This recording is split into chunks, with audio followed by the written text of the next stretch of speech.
First of all, I'd like to thank the organizers for inviting me. It's really exciting to be here.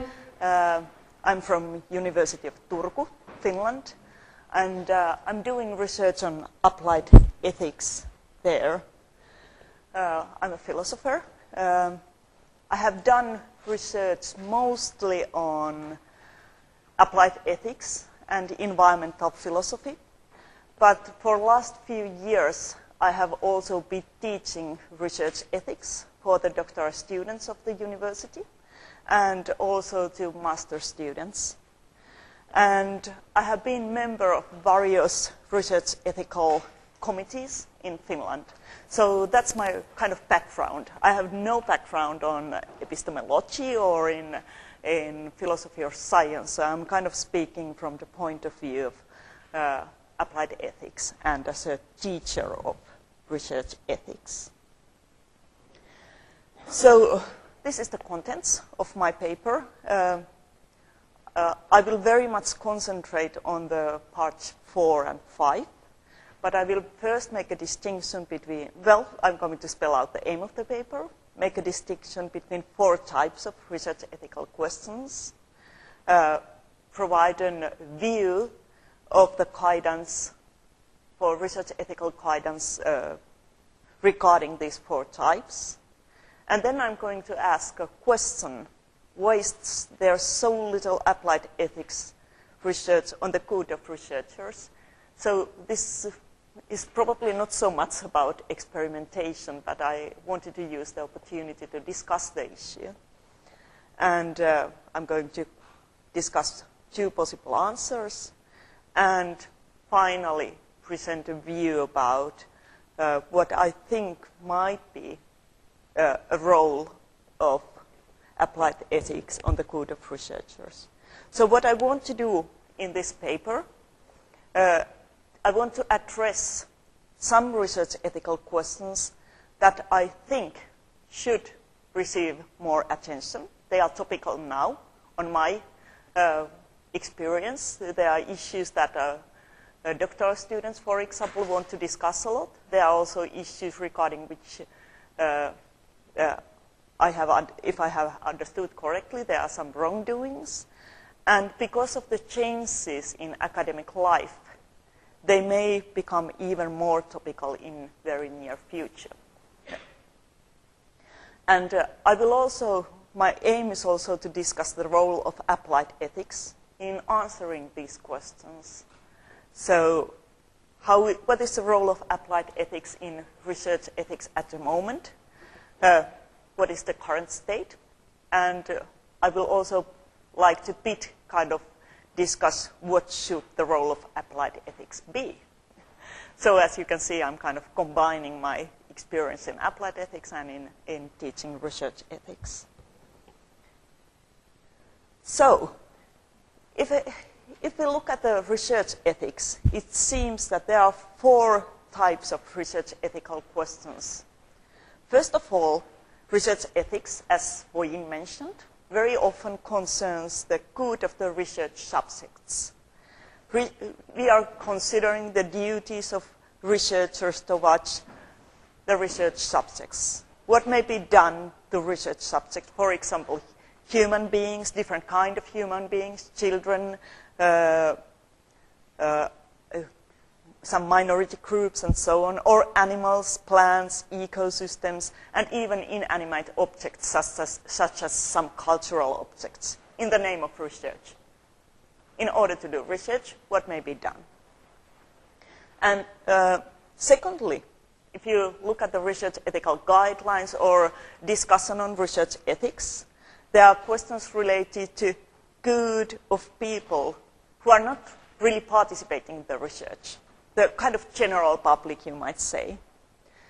These are the so-called science in society questions, and they concern, for example, researchers' duties toward general public and media, and responsibility over results. For example, the question of dual use is very much discussed sometimes. Dual use means that we have a research which brings about some kind of technology, for example, which can be used for good purposes, but it can also be used for bad purposes. What's researchers' duties regarding dual-use research? Then there are research ethical questions that concern good of researchers. For example, issues related to plagiarism, owning research data, or guidelines against stealing others' ideas. So research ethics concerns researchers' duties very much towards other researchers. And these are questions about earning and honor, researchers' right to be recognized by their work. And finally, research ethics also concerns questions related to good of science. So not only people, but the good of science. And as I consider, as roughly said, the goal of science is to bring about new knowledge and reliable results. So research ethics regarding good of science concerns, for example, rules against fabrication and falsification. And very much, if I look at the conference program, very much of what we are discussing in these 2 days seems to concern these good of science questions. However, in my paper, I'm going to kind of concentrate on these good of researchers questions. But I hope something that I say is also applicable to good of science questions. Now, if you are a researcher, and if you look at the guidance available on making research ethical decisions, there seems to be 3 sources. There is national and international law. It's kind of control that is external to research community. It kind of comes outside and controls what researchers are doing. Then there are national and international guidelines, codes, statements. It's kind of something that can be considered as internal to research communities, the kind of rules and guidelines that researchers themselves within the research community have adopted and accepted. We have, for example, the European Code of Conduct for Research Integrity and the very international Singapore Statement in Research Integrity. And of course, many countries have kind of national guidelines. And then we have applied ethics, which is, as we mentioned, very much discussion on critical evaluation of current legislation and guidelines, suggestions regarding the morally good practices, and for example, there are articles published in many papers. And both legislation and guidelines may be based on applied ethics, but they don't have to be. They may come from other sources too. And now I'm going to kind of combine these two. So if you look at the forms of guidance and the 4 types of research ethical questions, you can see that there is the 4 types of research ethical questions are quite different regarding the source of guidance regarding them. So first of all, there is research ethics on the good of research subjects. There is a great amount of legislation on that issue, especially if you are talking about research on human subjects or animal subjects. For example, legislation on regarding privacy or legislation regarding clinical research. This is also acknowledged in guidelines. For example, the European Code of Conduct for Research Integrity says that all research subjects, be they human, animal, cultural, biological, environmental, or physical, should be handled with respect and care. And this is, of course, a topic on which there is a huge amount of applied ethics research. For example, ethics on informed consent or other forms of respecting autonomy, using animals in experiments, and so on. Well, if you look at the second type of research ethical questions, research ethics on the good of people external to research, there's practically very little legislation on that. To my knowledge, it's basically none. This is, however, acknowledged in the guidelines. There's an example in the slide from the Singapore Statement on Research Integrity, which says that researchers should, when engaged in public discussions, clearly distinguish professional comments from opinions based on personal views. So it's kind of giving opinions, it's a kind of protection of the general public or laypersons, that you clearly distinguish what is based on your research and what is just a personal opinion. There may be some applied ethics research on this. There's this science in society discussion going on, but not comparable with the amount of the good on research subjects, or very little in comparison to the first type of research ethical questions. Then we had two others. Research ethics on the good of researchers, where there's some legislation on that. For example, legislation regarding copyright or patent law. This is a central part of the guidelines. If you look at the research ethical guidelines, they practically always say something about good of researchers. For example, the Singapore Statement on Research Integrity says that researchers should provide fair, prompt, and rigorous evaluations and respect for confidentiality when reviewing others' work. So it's about researchers' kind of connections between researchers. But on this issue, it's very hard to find applied ethics research. This is an issue that has not so much been addressed on applied ethics. And finally, the fourth one, research ethics on the good of science. Maybe some legislation, but not so much, at least in comparison to the good of research subjects. This is the main focus in guidelines. There is a lot on this topic on the guidelines. For example, in the Singapore Statement on Research Integrity, they say that researchers should employ appropriate research methods, base conclusions on critical analysis of the evidence, and report findings and interpretations fully and objectively. Whatever that means. We are probably going to discuss that issue in the conference a lot.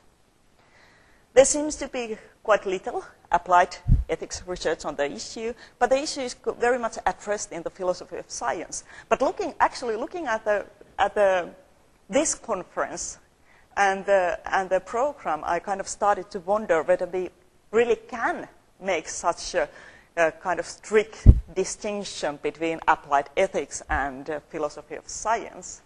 Because at least if we think that the good of science is part of research ethics, then it kind of starts to fade away. So maybe it might be a good idea not to consider issues as belonging to only to research ethics or only to philosophy of science. It might be a good idea to kind of to find more mixtures between the two. At least, well, it's probably something that we can discuss during the 2 days. So,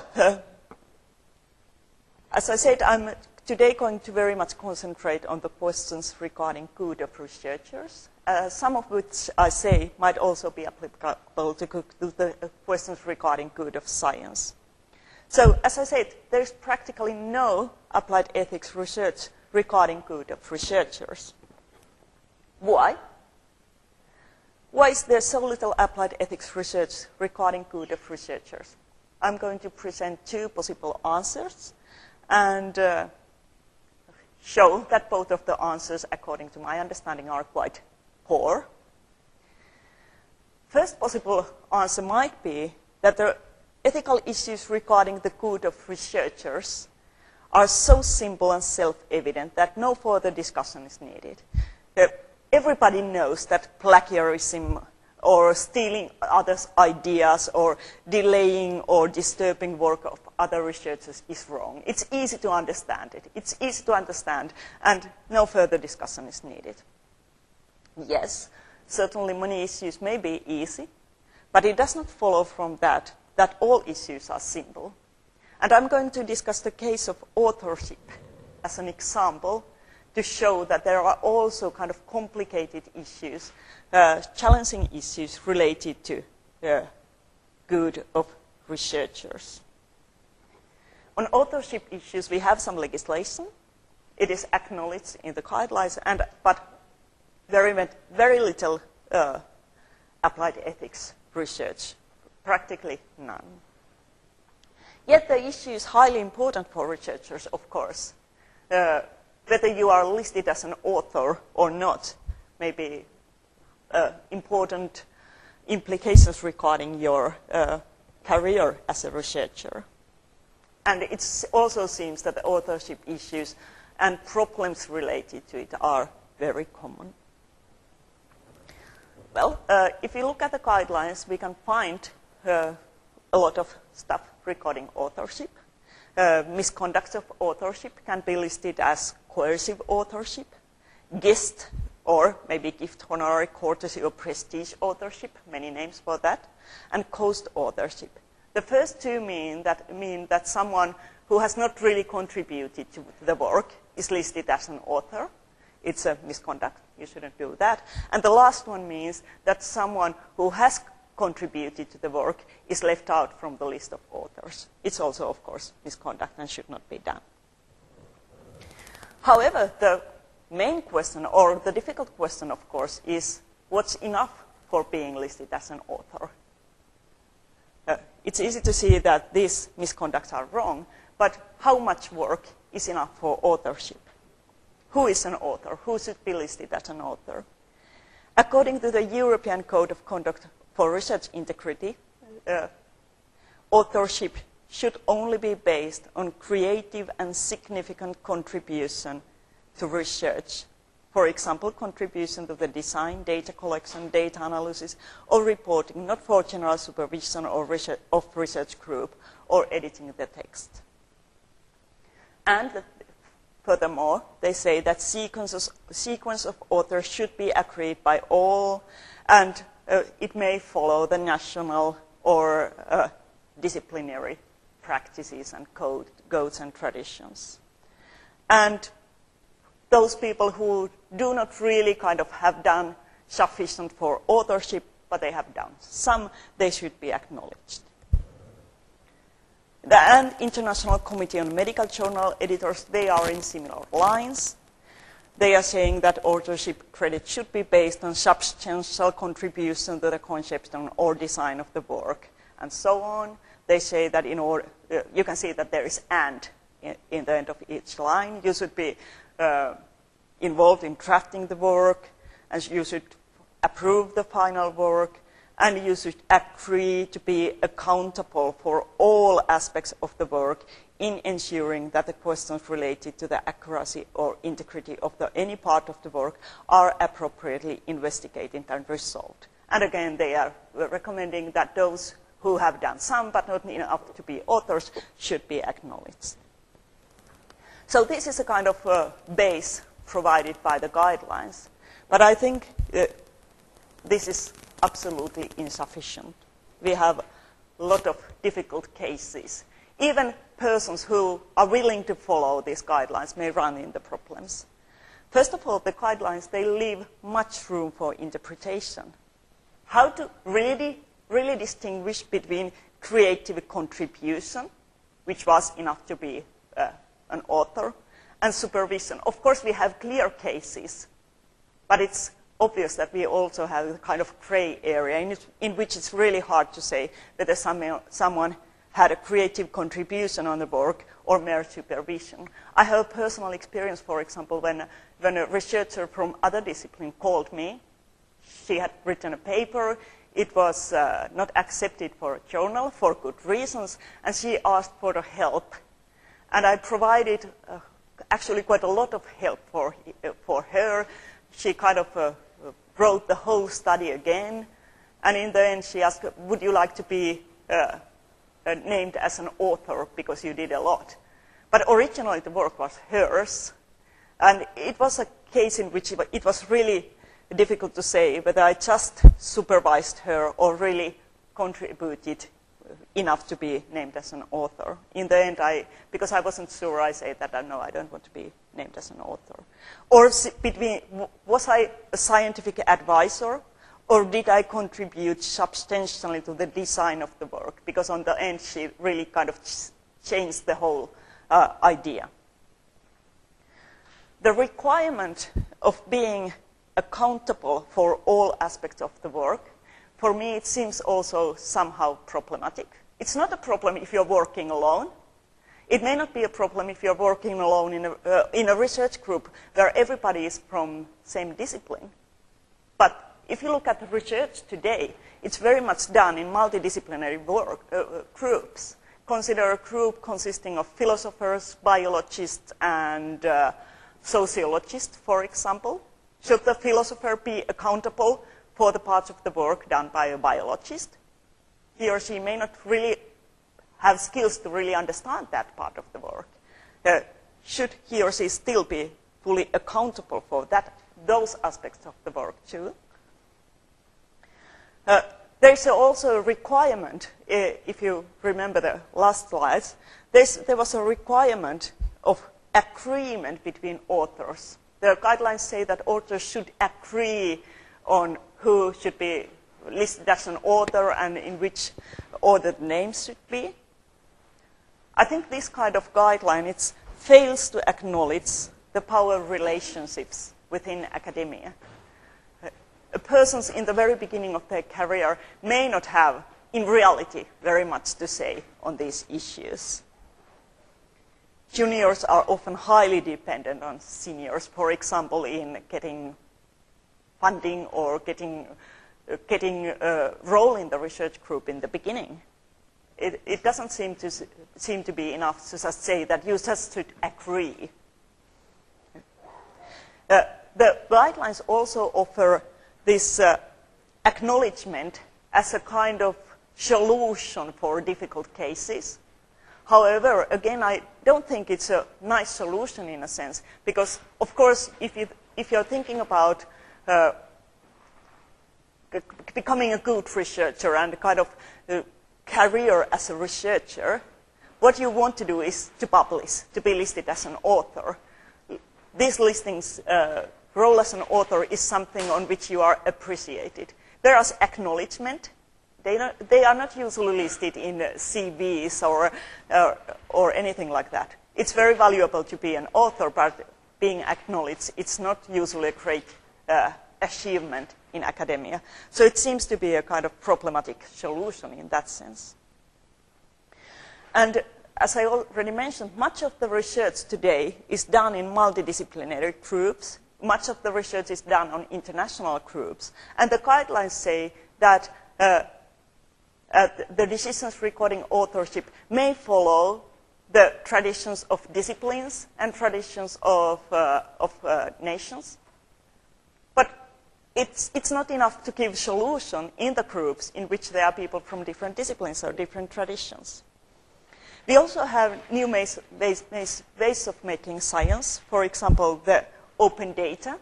There's much of discussion for researchers opening the data for other researchers. Very good idea, of course. It's senseless that everybody gathers the same data. But again, if you look at the guidelines, they consider gathering the data as an issue that maybe give you a possibility to be an author. How do you fit this open data ideals with authorship issues? And then we have another example also called games for a purpose methods. Games for the purpose methods are methods in which researchers involve non-researchers, laypersons in scientific research, not as a test persons or as research subjects, but through games. For example, there has been a game in internet in which the players are trying to fold proteins. And the researchers have used the results of the game, what the players have done in their research. Who should be an author if these kind of methods are used? So I definitely think that we have certain challenges regarding the authorship issues that the guidelines cannot solve. Here are also two difficult cases which I have faced. They are presented as without naming the persons here. First is the case of different traditions of disciplines. In this case, two professors from different disciplines contribute to an equal extent to an article written by a doctoral student they are supervising. The contribution is such that is usually taken to justify authorship in discipline of one professor, but not in the discipline of others. Who should be named as an author? Is it right, as they decided in the end, that Professor X is named as an author and Professor Y not? She's merely acknowledged, following the traditions of their disciplines, even though the contribution was equal. So it's a kind of difficult case. Equal contribution, but different traditions. Who should be named as an author? And then we have an even more complicated case of declining author. There were only two researchers, this time from the same discipline. They have worked together on a paper. And when the paper is almost ready, one of the researchers states that she's not happy with the paper, she's not willing to have it published, she's no longer going to continue, it's not going to be good anyone, and she says to another researcher, you can do with the paper whatever you want. What should the other researcher, the researcher Y, do? Can she publish the paper under her name? Remember, co-authorship and gift authorship are both morally wrong. Should she just also give up and not publish the paper, let all the work just disappear? Or is there actually something that researcher X is doing that should be considered as morally wrong? Can you just give up and say that I'm not part of this game or research anymore? So it doesn't seem that we can answer the question of little discussion regarding or little applied ethics research on good of researchers by saying that issues are simple. They are far from being simple. But maybe they are not so serious after all. So this is the second possible answer. The most serious wrongdoings in research concern the treatment of research subjects. And of course, if we look at the history, we have some really horrible cases like the Tuskegee syphilis study and Willow-Brook study. In both studies, people were used as research subjects without really giving them any treatment. And at least in the Willow-Brook case, they were even intentionally infected with the disease. So, of course, very horrible cases. But even if we may agree that the most serious wrongdoings this far concern the treatment of research subjects, still this does not imply that no attention should be given to research ethics on the good of researchers. And I'm going to discuss a case of funding here. How much time do I have left?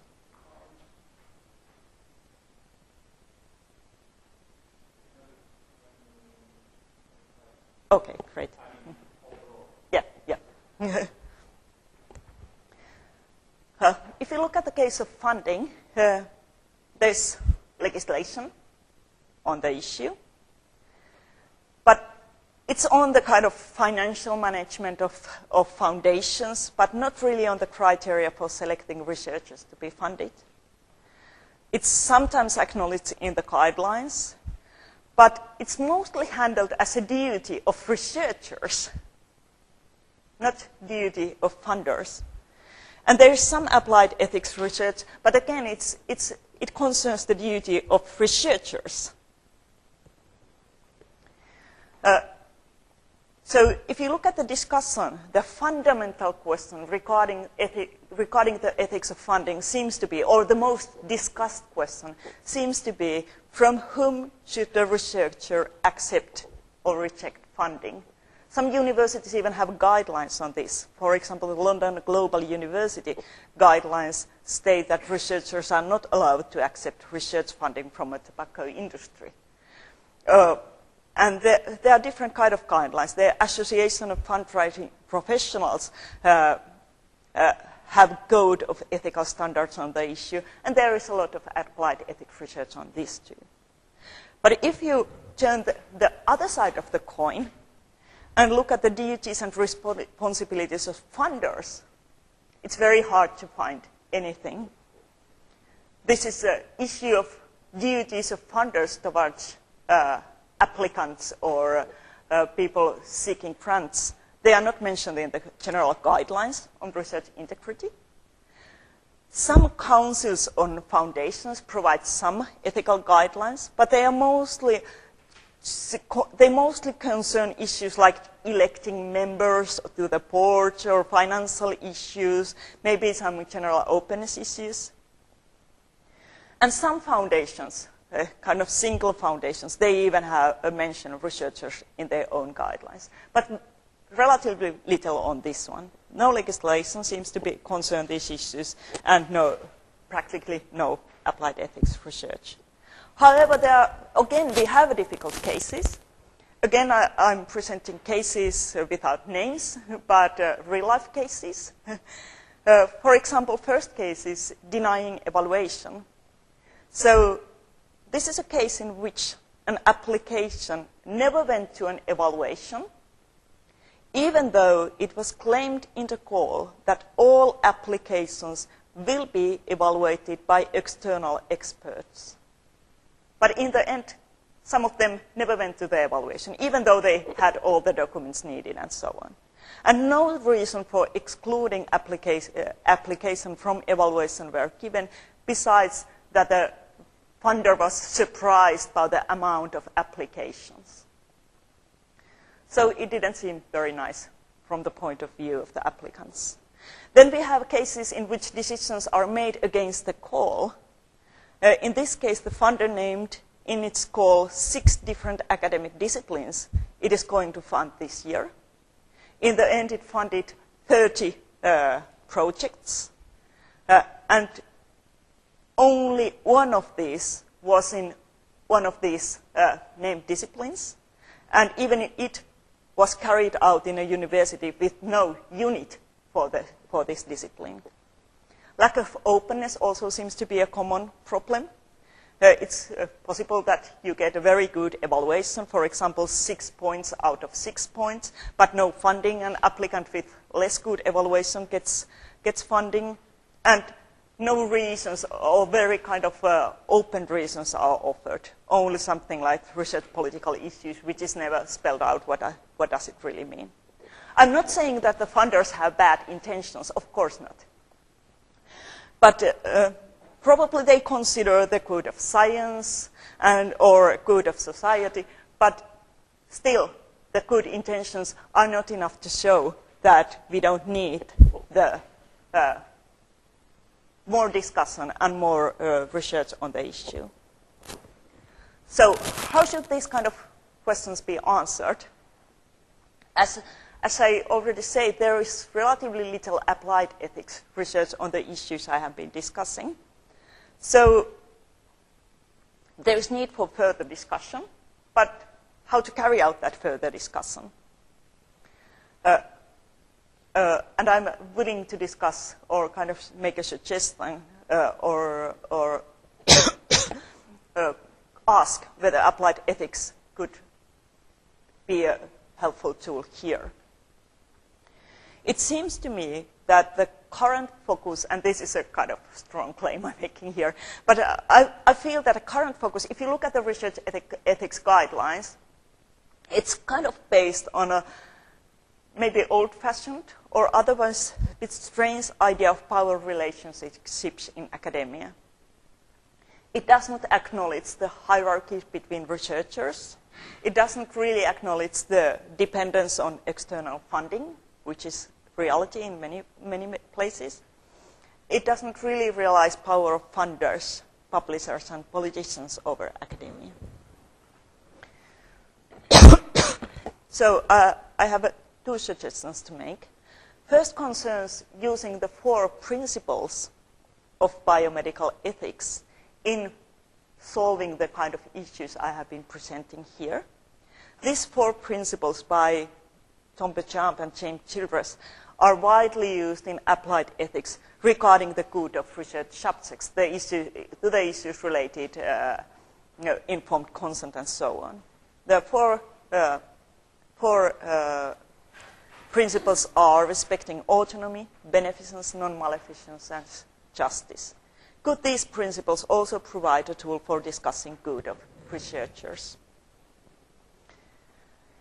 Well, I'm not certain whether they are really so good in answering the questions regarding authorship, but maybe there might be something respecting autonomy. Maybe we could use them for discussing the agreements between researchers and the power relationships there.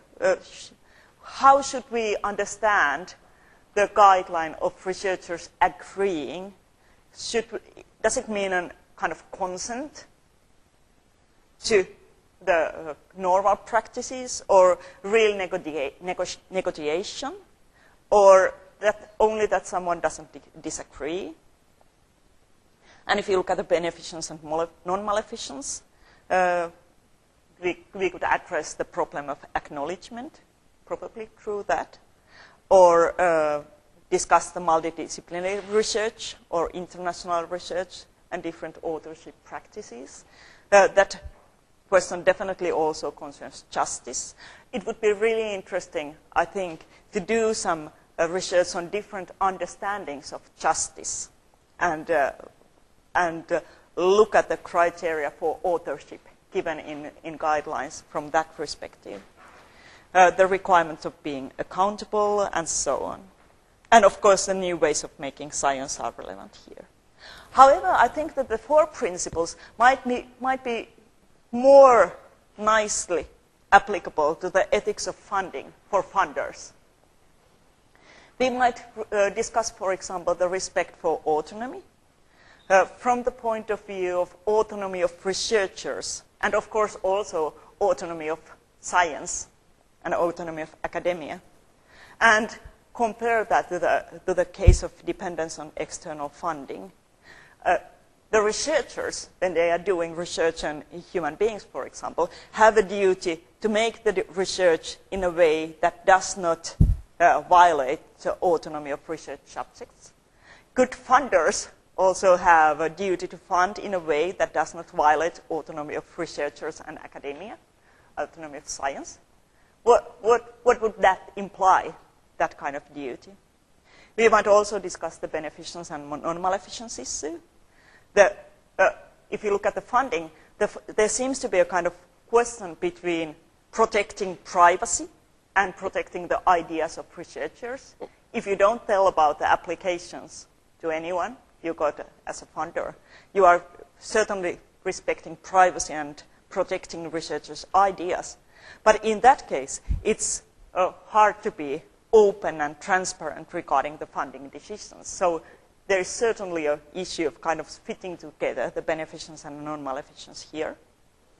It also seems to me that we might say that the funders have a duty to dismiss the harm of researchers' useless work. If you remember the difficult cases or problematic cases I presented regarding funding, they all seem to be, maybe not all, but many of them seem to be problematic in a sense that something else was kind of promised that what actually was the reality. And of course we need to discuss just criteria for funding decisions, different understandings of justice also here. I want to leave some time for the discussion, but I will just very briefly mention regarding the funding issue that it's kind of interesting that it's very hard to find guidelines or even ethical discussion regarding the duties of funders, but there's a lot to be found on ethics of publishing. And there seems to be a kind of analogy. Both researchers rely greatly on both, on publishers and funders. Both have some financial interest, an interest of serving the public, maybe. Most are interested in good of science. Both use the quality of research as criteria, but both also may make decisions also on other bases. So it might be interesting, here you have in the bottom of the slide a quote from guidelines for Committee of Medical Journal Editors. So as you can see from the quote, that they have guidelines does not imply that they have really kind of strong duties. But we have guidelines, and I'm suggesting that maybe these guidelines for publishing might be seen as a kind of analogy to guidelines for funders. Maybe they could be applied there. There is also a research ethical discussion, applied ethics discussion on publishing. So maybe that might work as a starting point for discussing the funding issues. So I conclude that research ethical questions regarding good of research subjects are already widely discussed. However, we have less discussion on the good of researchers, also less discussion on the good of science, even though, as I said, it's kind of hard to say where to draw the line between research ethics on the good of research and philosophy of science. If we think in a broad sense, there may be quite a lot of discussion actually on the good of science. But they have not received so much attention in applied ethics. Yet there are difficult questions to be solved, and I suggest that these questions should be discussed more actively, and we might consider also using the methods of applied ethics in this discussion. So, thank you.